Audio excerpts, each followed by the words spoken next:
June 3rd in European history as we talk about the mid and late Cold War. People should have their notes out and be ready to go.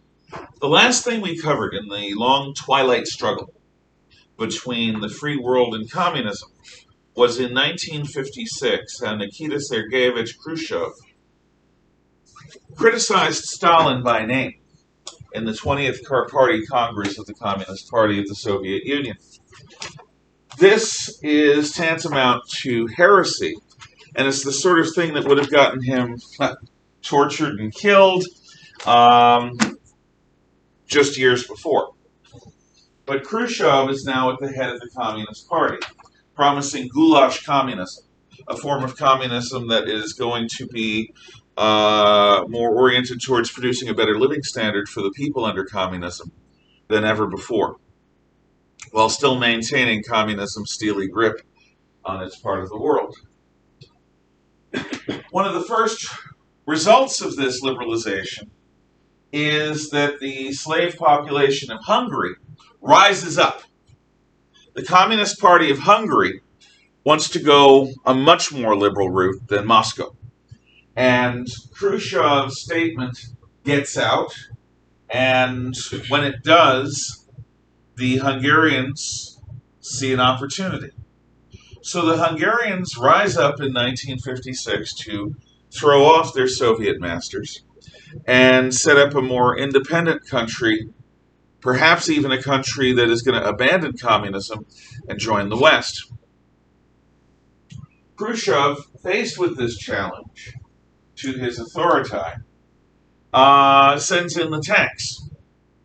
So from all around Hungary, Soviet tanks roll in, crush the Hungarian uprising at great cost, kill as many of the leaders as possible, and establish that though Khrushchev is talking about a liberalization, he's not talking about weakness that would end the Soviet Empire. So that is clarified with much Hungarian blood. Also, soon after, the Soviet rocket program is going to bear its first public fruit. Like us, the Soviets used German scientists in their rocket program, but they also had always been very good at theoretical physics, and they'd always been interested in rockets. So it is a Russian, Sergei Korolev, who is actually the inspiration of the world's first successful ballistic missile capable of putting something in orbit. The German V-2 was a fairly short and medium-ranged weapon. Korolev's Vostok rocket is able to put Sputnik in orbit in 1957. And Sputnik is about a basketball-sized satellite that sends a beep, beep, beep message wherever it goes around the world. It is the first artificial moon. Americans look up at night and can see Sputnik crossing the heavens. That's how clear the heavens were in those days, if you were not subject to light pollution. And this is a disturbing phenomenon. Can anyone guess why? Why is the Soviets putting a satellite in orbit disturbing to Americans? Because it means that they're closer to being able to get information by using satellites. Well, in part. We've been able to spy on them with jets that fly higher and faster than they do, than theirs do. But even more than that, yeah? Go ahead, Mr.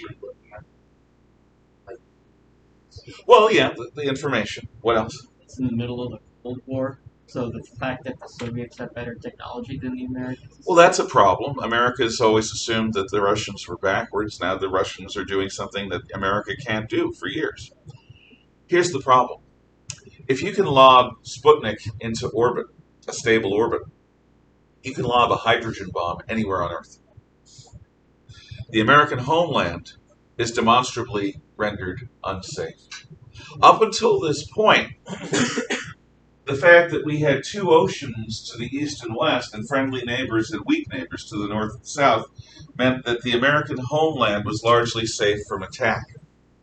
But now the Soviets don't even have to get their primitive bomber force over the North Pole to our territory, which would have been very difficult given our fighter defenses.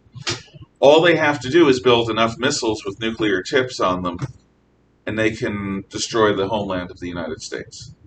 That is a big, big problem, and it's a big change for the United States to deal with. So we begin investing in rocketry. Our National Aeronautics Council becomes our National Aeronautics and Space Administration, NASA, and we begin to combine our Army, Navy, and theoretical rocket programs into a new rocket program, but we don't put Explorer 1, America's first satellite, up for at least a year after Sputnik. Instead, there are a series of, you can look on them, American rocket failures, and you will see rocket after rocket after rocket failing at launch or just after launch or just before launch. It's funny. It's also really tragic. Finally, we put Explorer 1 into space, which is much smaller than Sputnik, but by this point the Russians are putting heavier and heavier payloads into space. We're losing the space race, and there is a missile gap, and this actually becomes an election issue in the late 50s and early 60s. Ultimately, we are going to catch up for a while, but it is certainly something that disturbs most Americans' peace of mind.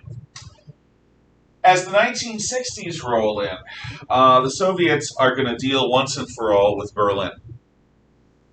So instead of blockading the city like they did in the late 40s, this island of freedom in the midst of a socialist sea, suddenly, in the late summer morning, finds construction crews stringing barbed wire all around West Berlin. And that barbed wire is followed up by cinder blocks and wall.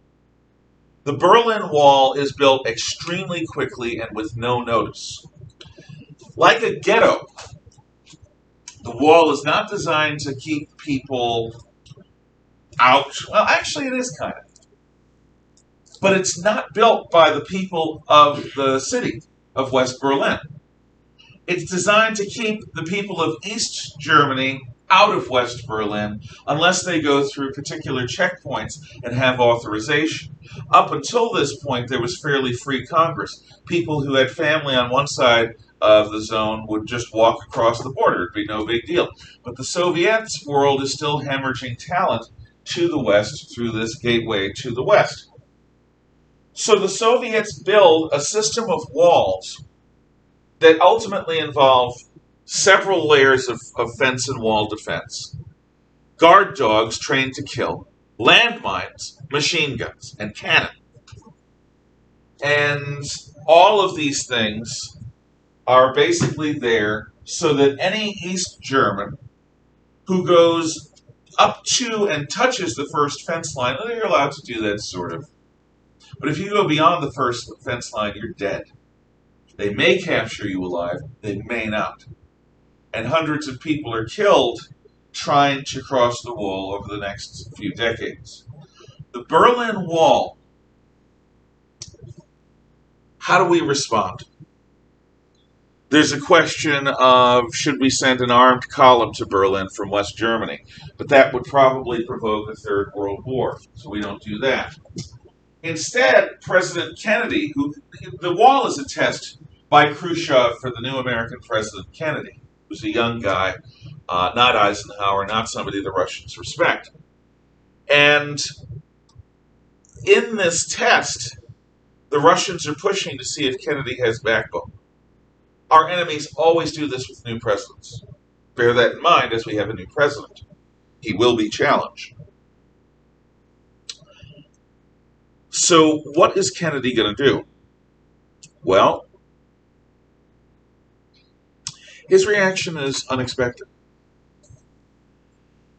He doesn't try to stop it. He says, well, what they're doing is in East Germany. It's their zone. They're going to do what they're going to do. We can't stop them. We're not going to use military force to stop them. Instead, he goes to Berlin, sets up a photo opportunity at the Brandenburg Gate, which is the most famous border point between West and East, which has a wall in front of it now. And he says in front of the cameras of the world, if anyone doubts the reality of the struggle between communism and the free world, let them come to Berlin. In the face, and what he's implying is, and everyone who was there knew that, is that communism needs to use death threats to keep its people from fleeing to the West.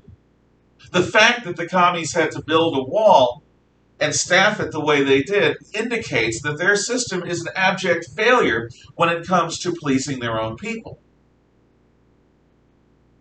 He then goes on to say, I am a jelly donut. But the Germans understand that when Kennedy says, Ich bin ein Berliner, which he says in German with a Boston accent, which is just kind of interesting, he is not saying, I am a jelly donut, because a Berliner is a jelly donut. He is saying, obviously, every man in the free world is a Berliner. I am a Berliner. We are all beset by communist threat. And when he says, I am a Berliner, there's a raucous cheering among the people of West Berlin. They understand they're not alone. And so the Soviets, intending to win a propaganda victory by closing off West Berlin, instead are made to look like fools in front of the rest of the world. However, Khrushchev is not done testing Kennedy, that pretty boy, as Khrushchev calls him, because Kennedy is a pretty boy. Instead, what he does next is during the election year of 1962, Kennedy, not presidential, congressional, Khrushchev places nuclear missiles on the island of Cuba. Now, Cuba had been a friendly country to the United States until New Year's Day 1959, when Fidel Castro takes over. Fidel Castro started out like any other Cuban guerrilla. The sport of Latin Americans seems to be revolution. And so most Latin American countries have a few mountain boys out in the bush fighting the government. Castro taking over Cuba doesn't seem to be a big deal. After all, Castro was a failed Major League Baseball player. He had experience with the United States. But very soon, Castro declares that he is a communist, that he is pro-Moscow, and he brings Castro, a nation 90 miles south of Miami, into the Soviet bloc. That's bad. In response, the United States organizes a group of Cuban refugees under CIA auspices. What they're going to do is land at the Bay of Pigs in Cuba, seize a radio station, claim to be the legitimate government of Cuba, and ask for help. And there's an American amphibious force just over the horizon ready to come in and sweep through Cuba and drive out the communists. Unfortunately for us, the Cuban refugees are infiltrated by communists. Castro knows the plan before anyone even goes onto the water. When the refugee forces land, they don't get anywhere near the radio station because there are Cuban Soviet tanks waiting for them just in the jungle inside the beach. It's a slaughter, it's a disaster. We look like incompetent idiots. And this is one of the things that gives Khrushchev the idea that Kennedy is an airheaded pretty boy. So now Cuba is going to be the base for Soviet intermediate-range missiles. If you thought the prospect of having satellites indicate the possibility of a Soviet nuclear strike by missile against the American homeland, that still is going to take several hours to materialize. Liquid-fueled rockets, flight times, we have time to prepare and maybe strike the Soviet missiles with bombers or with our own missiles. But if you have Cuban-based nuclear missiles 90 miles south of Havana, East Coast could be flattened within 10 minutes, 15 minutes. Cities from Portland, Maine, down to Miami, Florida. Beep, beep, beep, beep, beep. Chicago, beep. New Orleans, beep. St. Louis, beep. America had never been under that kind of threat. What to do about it? Well, Cuba's definitely in our sphere of influence. It was a cheeky thing for Castro to declare for the communists anyway.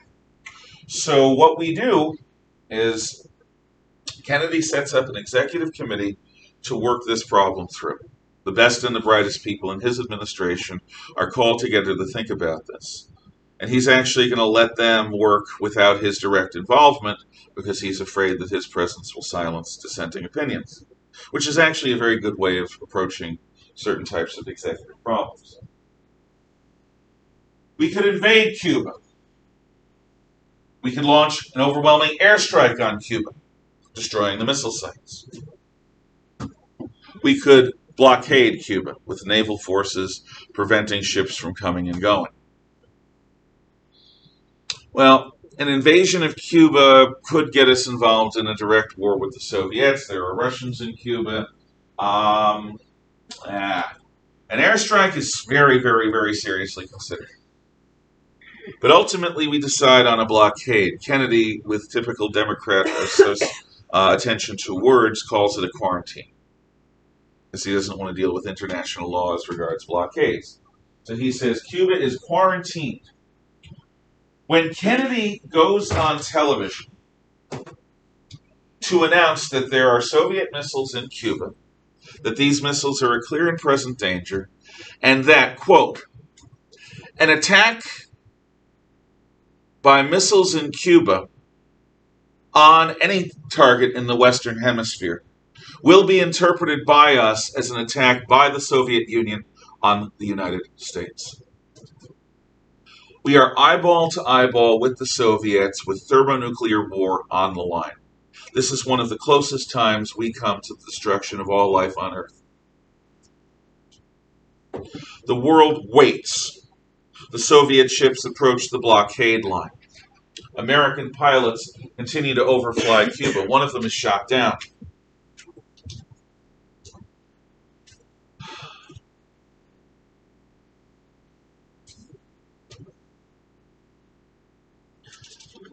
If you talk to anyone old enough, and I did when I was a kid,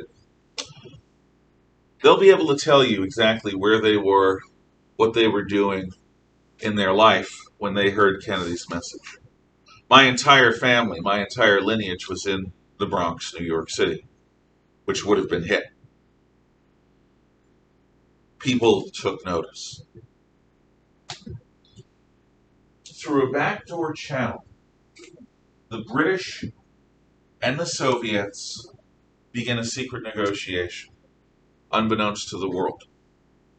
The negotiation results in this solution. The Soviets will pull back their missiles from Cuba. A while later, we will pull equivalent missiles back from Turkey. This will allow the Soviets to save face, but it will be done after the fact. The Soviets overstepped by putting missiles in Cuba. They've got to be seen to lose this one. Ultimately, this is what is decided. The ships approaching the blockade line turn around. The Soviets announce that they will dismantle the missiles in Cuba, and the crisis will be averted. Now, the final stage of this crisis is interesting, because as the secret negotiations are planning, what seems to happen is there's a dispute between Khrushchev and, quote, hardliners in the Kremlin. Khrushchev, just before the end of the crisis, sends a very generous telegram to Kennedy saying, we're willing to do what's necessary to keep the peace. The next morning, the Kremlin leadership, including Khrushchev, sends a much harsher telegram saying it's our right to place missiles wherever we want. How dare you interfere in the affairs of Cuba and the Soviet Union?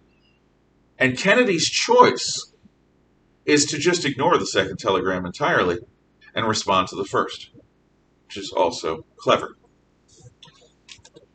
So the solution is arrived at. The Soviet missile bases are dismantled. They return home. What we don't know until after the Cold War is this, and I can't believe the Soviets did this. This goes against their policy in general terms. Apparently, some of the missile sites were active during the crisis. A few of those missile sites that were active were placed under the command not of Soviet officers, but of Cuban ones. Had Cuba been invaded, or had the airstrike been done, those Cuban officers would have launched their missiles, striking targets in the United States with atomic weapons. That would have provoked overwhelming nuclear response and probably sparked the end, the Armageddon War. Usually the Soviets are very clear to keep control over their nuclear weapons. In this case, for whatever reason, they apparently didn't. And we didn't know that.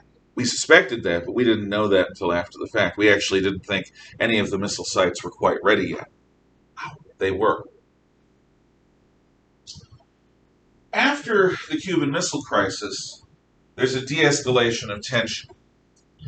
There's a new treaty, the International Test Ban Treaty, which bans open-air testing of atomic weapons, which had been putting strontium-90, a nasty element, into the Earth's atmosphere and biosphere.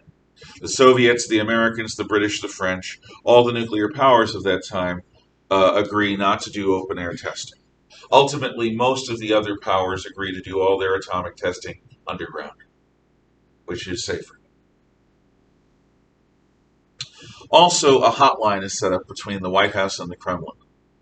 In movies, it's usually depicted as a red telephone. And it may have been an actual red telephone with no dial on it. You just pick it up and there's the Kremlin. They just pick it up. Why? Well, this very secure telephone connection is designed to allow the President of the United States and the Premier of the Soviet Union to talk, so that during the next crisis, they, as individuals, can try to intervene to prevent a nuclear war. The Cuban Missile Crisis scares the bejesus out of everyone, and it is a step in the normalization of Cold War tensions and in the reduction of actions that might overwhelm the peace and create an unexpected war. Vietnam is a different story entirely. Here's the deal. Laos, Cambodia, and Vietnam were an ancient people with a variety of civilizations in the jungles of Southeast Asia throughout ancient and medieval times. The most famous of these is the Khmer Empire, which builds Angkor Wat, this beautiful stone city in the midst of the Cambodian jungle near a lake. The French take Indochina, which is what they call this region, in the late 1800s during the scramble for colonies. And it's a rich area. It produces all sorts of agriculture, and it is a rice bowl capable of feeding many nations. The people of Indochina don't necessarily get along with one another. There are Montagnards, sort of Stone Age mountain people, who eventually become American allies. There are Vietnamese in the north, in the center, on the south, Cambodians, Laotians. It's a mishmash. But as time goes on in the early 20th century, some of these Vietnamese begin to be educated in Paris and in Europe, and they learn about communism. We're approaching the 100th anniversary of the Chinese Communist Party, which was established by Chinese who go west, who learn about communism in our universities. The same thing happens in Vietnam. Instead of Mao Zedong becoming the titular leader of the Communist Party, like in China, the one in Vietnam who does it is a man named Ho Chi Minh. That's his revolutionary name. And Ho is going to be the primary figure when the Japanese take over Indochina in fighting them. Ho Chi Minh is approached by America's proto-CIA, the OSS, in World War II. We train Ho Chi Minh and his guerrillas, the Viet Minh, in tactics of hit-and-run guerrilla warfare, and they bleed the Japanese army. We implicitly promise that when the war is over, we won't support a French return and that their countries will be independent. However, the bruised French ego, because of their surrender in 1940, takes many bizarre forms. One of them is that they teach in French history classes basically a story whereby the French liberate themselves. This is nonsense. France was liberated by English-speaking Canadians, Americans, and British. But they have to salve their pride. Later, the French go out of their way to prove that they're not pawns of the English-speaking peoples. They have to salve their pride.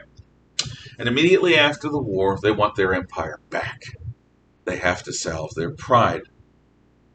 So whether we like it or not, despite the fact that we're bankrolling the French economy, the French march back into Indochina. The Viet Minh feel betrayed, and they start a war against the French. We don't help them because the French are our allies, but the Soviet Union does. The Viet Minh were led by communists before, but they become much more hardcore communists as a result of this Soviet intervention.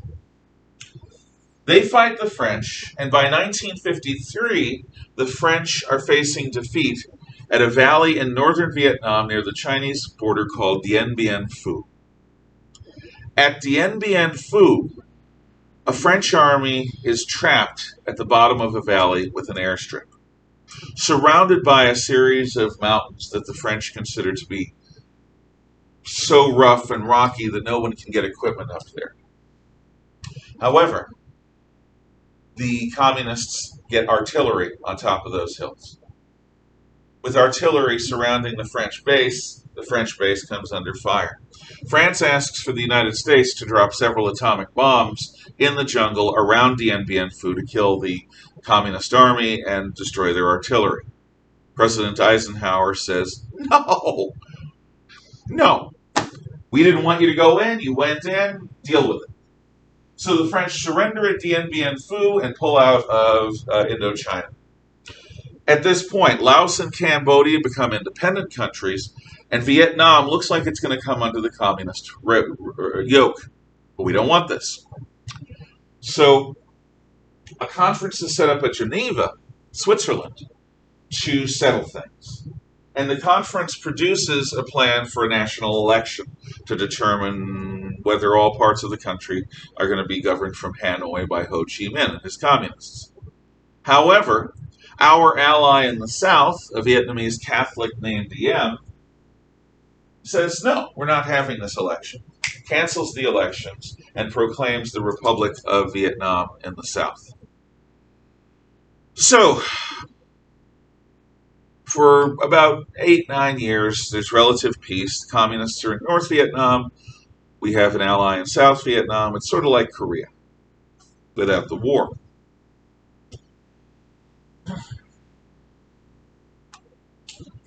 In the early Kennedy administration, the North begins to supply South Vietnamese communists known as the Viet Cong with massive amounts of weapons, ammunition, medical supplies, and they also begin to infiltrate North Vietnamese army units into the south. Now, the Vietnamese people are notoriously xenophobic. That means they have a long history of hating foreigners who try to dominate their country. They don't even like foreigners in their country in general terms, as a tradition. The South is seen and portrayed by the communists as American stooges, as inheritors of the French colonialists. And after all, President Diem of South Vietnam isn't Buddhist. He's Catholic. So, foreign religion. The revolution in South Vietnam against Diem grows in strength. We begin to send in special forces to advise the South Vietnamese on how to fight, because these communist revolutionaries are definitely in the employ of Beijing and of Moscow. By 1964, things are heating up further. In the Gulf of Tonkin, the sea off the coast of North Vietnam, we have patrols. 2 American destroyers are hit at night in the dark by Vietnamese gunboats. This gets our attention. Attacking American ships on the high seas is a bad idea. The first attacks were unexpected, our radar didn't work very well, and it was chaos. The next night, the USS Maddox, one of the 2 destroyers, reports that being attacked again. Whether this attack happened or not seems to be historically questionable. What is not questionable is that President Johnson, this is after the assassination of President Kennedy, brings to Congress what is called the Gulf of Tonkin Resolution, which is an American plan to widen the war in South Vietnam. If American forces are going to be attacked on the high seas by the North Vietnamese, we are going to intervene militarily in South Vietnam. In the wake of the attacks on our destroyers, or the apparent attacks, the Gulf of Tonkin resolutions are passed, and America begins to send regular combat forces to Vietnam in early 1965. But President Johnson does not want to put the military on a wartime footing. This is going to be a problem, because it's going to affect how we fight the war. In late 1965, the first big battle is fought in the Ia Drang Valley between an air assault division using helicopters and a major North Vietnamese army unit. We win. And so we determined that the war in Vietnam is going to be a helicopter war. The French were cut off by jungle roads and ambushes. We're going to bypass all that, and we're going to move so much by air that the North Vietnamese and the Viet Cong won't know what to do. In the course of a 10-year, from 1965 until 1973, at its height, the American intervention was over 500,000 men. We are fighting major battles with the North Vietnamese and the Viet Cong. We end up wiping out the Viet Cong, so that by the end of the war, the people who rule South Vietnam are not South Vietnamese, they're North Vietnamese. We win every battle that we fight on a large scale. But the war is being fought by a peacetime army. So what is happening is, instead of our elite units training for the jungle like we do today, train for Afghanistan or Iraq, and then going in as a unit, fighting alongside the people they trained with, the people they know, our peacetime-oriented military is going to shove draftees piecemeal into Vietnam. Instead of elite units going in with unit cohesion and morale, individual draftees are just sent to Vietnam, average age 19 years old. These are not professional soldiers. These are American civilian soldiers, citizen soldiers, who are sent into a jungle battle they don't understand, and jungle combat where they're not allowed to win. But the worst thing about what we did in Vietnam was sending them in as individuals. So the units in Vietnam remain in Vietnam, but the personnel in those units cycle in and out on year-long terms. If you go to Vietnam and join a unit, you're not going with guys you've trained with. You're going in alone as a replacement. From World War II, we know the Army is notoriously harsh on replacements. The seasoned soldiers don't want to know because they die so quick. Why make personal relationships with somebody who's dead meat? Let them live for a month or two, then you start talking to them. Otherwise, treat them like dung, which they did. So almost everyone who goes into Vietnam goes in as a draftee, as a replacement, is alone in a jungle that they're not prepared for. They are not committed to the military. They are not all committed soldiers. And this creates real morale problems. It also means that our troops aren't particularly effective. Instead of getting specialized jungle fighters, we're sending a mass army in. Instead of getting people who are good at fighting in the woods, we get people who cut down the woods in order to deforest an area and spot the enemy. It's just clumsy. Plus, our military won't target the enemy aggressively. Yes? I was just gonna say my great uncle was in Vietnam and he was a messenger. I think he had to go between different units and That's a dangerous job. yeah, he still won't talk about anything that happened. Well, he would have seen the war up close and personal. The problem with Vietnam, as I see it, take this as a personal opinion, is not that the war was unrighteous. I think the war was extremely righteous. I think the way the communists have ruled Vietnam since the war, especially immediately after the war, demonstrates that they were like every other group of communists, bloody-minded bastards. But we, as a society, were never asked to stand behind the war four square. In other words, our military never went on a wartime footing. The American people were never told we're at war, we better sacrifice. We were never told why people would send their sons, brothers, and husbands, and fiancés, and boyfriends into this meat grinder. We tried fighting a war while living at peace at home. And that disconnect was a problem. The American people became surprised that the war lasted so long. After all, aren't these a bunch of jungle savages? Shouldn't we, a country that beat the Germans and the Japanese that has atomic bombs, shouldn't we beat these guys easy? Well, we didn't take them seriously.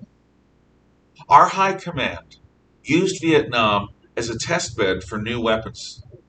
Our high command was restrained by American and international business not to damage corporate facilities within the country. And the Viet Cong soon found out that if they ran into a oil refinery or a factory complex, they're not going to be pursued. The factory complex won't be destroyed around them. The government in Washington, including the President of the United States, got personally involved in choosing bombing targets. This is not the way you run a war that you're trying to win. And instead of using a doctrine of overwhelming response, the enemy pricks us here, so we destroy them with overwhelming force, we were engaged in the psychological game of proportional response. So the enemy gives us a pinprick. We slap their hand. We're expecting them to just come back. We're expecting them to learn, like operant conditioning, like training a dog, that don't attack us or we'll hit you back proportionally. The stronger you attack us, the stronger we'll attack you. Well, what we actually did is train the Vietnamese how to fight the American military. By not fighting overwhelmingly, by not fighting to destroy with overwhelming force, by using proportional response, we were not interested in, we really weren't winning. We were training the Vietnamese how to survive American attacks and the way we did things. Moreover, our primary fighter plane was the F-4 Phantom II, a plane that was big, clunky, designed to shoot down atomic bombers. It was very fast, and it had missiles, no guns. The North Vietnamese Air Force, on the other hand, was composed of small Soviet jets called MiGs that were highly maneuverable and armed with cannon, as well as missiles. Now, if we were going to shoot down Vietnamese planes at radar range distances beyond visual range, the Phantom would have been fine. Would have been okay. But our doctrine, which was designed to keep the war from developing into World War III, required our fighter planes to visually identify an enemy jet as an enemy jet before they started shooting. So our doctrine required our planes to get close enough to see the enemy. That's not missile range, that's gun range. And at this point, the fight is not about long-range missiles, it's about maneuvering. Our planes were not designed for this. The Soviet-built planes were. So in Vietnam, we have a disgraceful kill ratio of just over 1-to-1. At times, we got 2-to-1.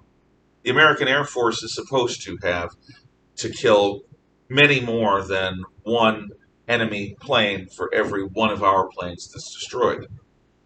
And yet that's all we got in Vietnam because we had the wrong plane with the wrong weapons, with the wrong tactics. It wasn't the pilot's fault. It was the high command that didn't take the enemy seriously.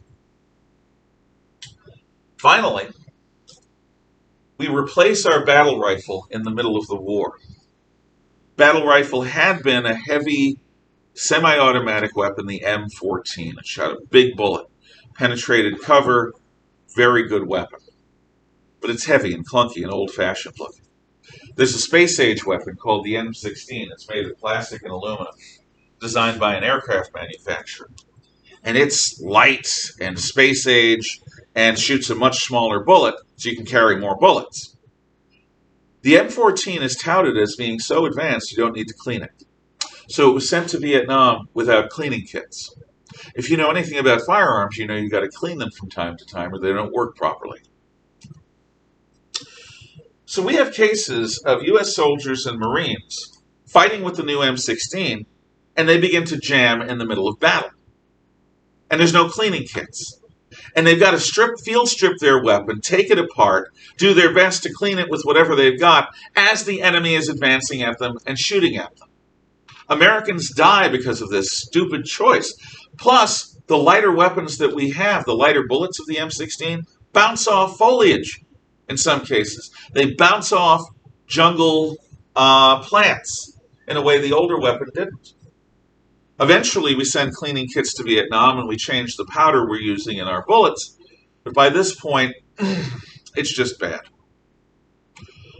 But ultimately, we lose the war because the American people stop supporting it. If you kill enough Americans, we'll go away. Well, like in Korea, we lose just over 50,000 dead. But unlike Korea, this happens drip, drip, drip, drip, not in a 3-year intense war, but in an 8 or 9 or 10-year slow-going war. And in Vietnam, the war is on television. So every night, people over dinner will sit down and watch the evening news from 6 to 6:30, and it'll lead usually with something from Vietnam. And you're watching the TV hoping to see somebody that you know alive, praying that you don't see somebody you know dead. And unlike in World War II, they showed unfiltered combat footage to American families in their homes. In 1968, the tide turns in favor of the enemy. The Viet Cong launches an offensive during the Chinese New Year called Tet. We had told our people that the war was practically won. We're just mopping up. And then suddenly the Tet offensive happens, and we've got enemy forces attacking everywhere. The American embassy is breached. We've got Viet Cong inside the American embassy having shootouts with Marines. And we've got the city of Hue turning into urban combat Stalingrad style. The American press turns on the war, becomes openly anti-war. And more American people say this war is unwinnable, it's stupid, and we've got the campus left saying, quoting Mao Zedong, carrying his little red books, chanting that we're baby killers and that the communists are innocent victims of American imperialism. President Johnson loses the 1968 election. President Nixon wins it. President Nixon then begins to de-escalate the war. No longer are we going to try to win. We're going to try to have peace with honor and get out with South Vietnam intact. The North Vietnamese at first don't cooperate, so Nixon does something Johnson never did. He unleashes the full power of the American Air Force for a few weeks. In Operation Linebacker 2, American B-52s bombed the city of Hanoi, North Vietnam, their capital, the way we bombed Berlin and Hamburg. The North Vietnamese come to the peace table. They agree to leave South Vietnam in place. We pull our troops out. 2 years later, Nixon's gone because of Watergate. The North Vietnamese invade South Vietnam in 1975. The Democrats in Congress refuse to do anything about it. They prevent President Ford from sending any aid to the government in South Vietnam. Saigon falls in the spring of 1975. The war is over. It's the first war we've ever lost. Americans returning from Vietnam, thanks to the anti-war left, are called baby killers. They're spit on. If they wear their uniforms in public, they are treated with incredible disrespect. And to this day, veterans of that war have an unusually high rate of shell shock, that is post-traumatic stress disorder, because they fought and bled in a war that was literal insanity to come back to a country that seemed to be at peace, that didn't understand what they did, blamed them for everything. And because they had seen things they could not forget.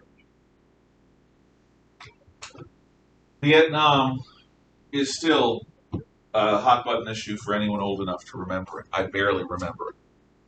So I'm on the young edge of those people who think Vietnam really was a very important event.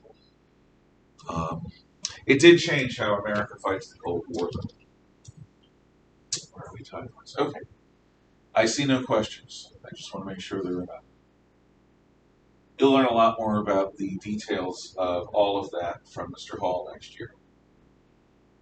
In Czechoslovakia, in 1968, they look at Russia and they see that because of the Cuban Missile Crisis, Khrushchev has fallen. There's a new leader, Brezhnev. No one knows what he's like. So, like the Hungarians in 1956, the Czechs in 1968 take to the streets and proclaim a new, nicer form of socialism in Czechoslovakia. It's called the Prague Spring. For a while, the Russians let it happen. Then, predictably, they send in the tanks. The Brezhnev Doctrine is proclaimed. If anyone in the communist world tries to break away from the communist world, we'll stop them with whatever force we need. Prague Spring is crushed. There is, however, a result of the Cold War in the United States. Counterculture, which today is popular culture. In the 1950s, when rock and roll music first appears in the United States, some people say it's the devil's music, it's designed to weaken American morals, and, well, people laughed at them. How silly. And yet, the culture of rock and roll in the 1960s and 70s becomes one of sex, drugs, and rock and roll. There is, in fact, an attack on traditional values throughout that world that is pervasive. On campus, openly communist professors radicalize the children of the American middle and upper classes. This is still going on. Why do you think I've warned you about what's coming in college? Because it's been there since before I was in college. It's been there since the 1960s. There are people there who will try to radicalize you and propagandize you and make you into socialists like themselves. Now, maybe you want to go there, maybe you don't. But the pressure will be on. The culture after the Vietnam War in the United States is overwhelmingly counterculture. Traditional people are considered to be squares. Traditional morality is considered to be puritanical. Anyone who isn't up for premarital sex is just a stupid virgin. Anyone who isn't up for drugs is just a prude. It goes on. You've seen this. You know what the world is like today. The idea of somebody standing up for traditional morality is always controversial because it seems like the Americans have abandoned traditional morality. The Western values that I've taught you about all year are called into question by this counterculture. And one of the reasons why the United States is as divided as it is because massive parts of our society have accepted counterculture values over traditional Western civilization values. This is the basis for the culture war that exists within our society today. Do you believe in a traditional West? It's basically Judeo-Christian values with the Republic, with free market capitalism, with a normal family state that is oriented towards protecting children?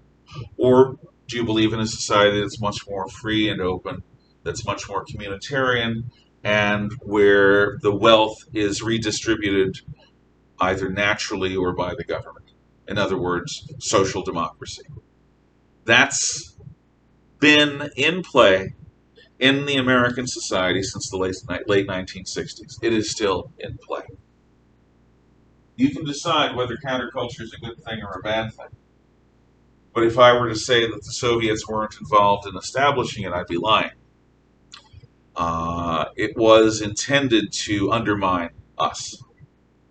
And we then did it to them by encouraging subversive rock and roll underground music in the Eastern Bloc and in the Soviet Union. When I was your age, when the Soviets ruled with an iron fist, one of the ways people could rebel against communism was to go to a rock concert, a secret rock concert, because if the authorities found out about it, they'd crack town. So counterculture cuts both ways, and counterculture values did undermine Soviet traditions that had been built up during World War II.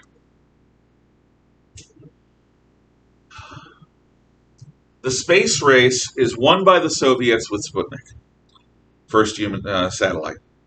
It's won by the Soviets with Yuri Gagarin, first man in space, and the first man to orbit. However, the focus in the 1960s is, can we get to the moon?